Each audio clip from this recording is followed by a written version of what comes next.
Ողջույն հարգելի հետևորդներ, ես Ստեփանավան քաղաքի բնակիչ Էրիկ Եղինյանն եմ, այսօր 2025 թվականի դեկտեմբերի 23-ն է, ուրեմն իմ հետևորդներն տեղեկացնում եմ, որ ես մի քանի օր առաջ հաղորդում էի տվել ոստիկանության Ստեփանավանի բաժնում, որտեղ նշել էի, որ Ստեփանավանի Եհովայի վկաներից մեկը վնասել էր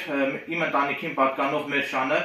եւ նույն այդ հաղորդմամբ ես նշել էի նաեւ, որ Ստեփանավանի նախկին քաղաքապետ Միքայել Ղարաքեշիշյանը հանցավոր ճանապարհով ձեռք էր բերել ապօրինի գույք, որից հետո Միքայել Ղարաքեշիշյանը շահույթ ստանալու ակնկալիքով իր կողմից հանցավոր ճանապարհով ձեռք բերված այդ ապօրինի գույքը վաճառել էր Ստեփանավանի Եհովայի վկաներին։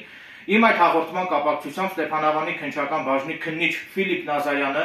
հերթական անգամ հանցագործության դեպք էր թաքցրել եւ հավատարիմ մնալով իր հանցավոր գործելակերպին քննիչ Ֆիլիպ Նազարյանը քրեական վարույթ չէր նախաձեռնել, որից հետո ես բողոքարկել եմ Լոռու մարզի դատախազություն, մինչդեռ Լոռու մարզի դատախազության դատախազ Արտուշ Կարապետյանը կրկին անգամ հանցագործության դեպք էր թաքցրել եւ մերժել էր իմ այդ բողոքը, որից հետո ես բողոքարկել եմ Լոռու մարզի ընդհանուր իրավասության դատարան եւ Լոռու մարզի ընդհանուր իրավասության դատարանի դատավոր Արմեն Շիրոյանը որոշում է կայացրել ամբողջությամբ բավարարել իմ բողոքը եւ դատավոր Արմեն Շիրոյանը Լոռու մարզի դատախազությանն ու Ստեփանավանի քննչական բաժնի քննիչ Ֆիլիպ Նազարյանին պարտավորեցրել է իմ հաղորդման կապակցությամբ նախաձեռնել քրեական վարույթ։ Այսինքն դատանի որոշման հիման վրա առաջիկայում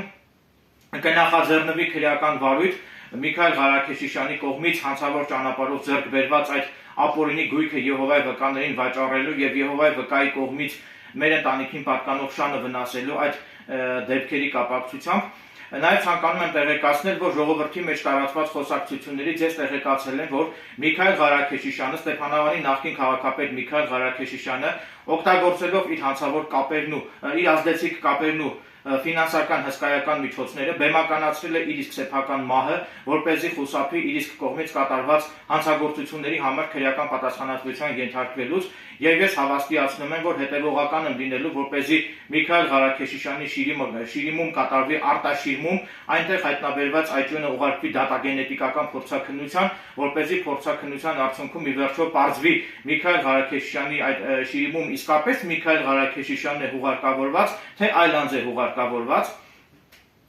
եւ ես հավաստիացնում եմ, որ ես այս հարցերում լինելու եմ հետեւողական։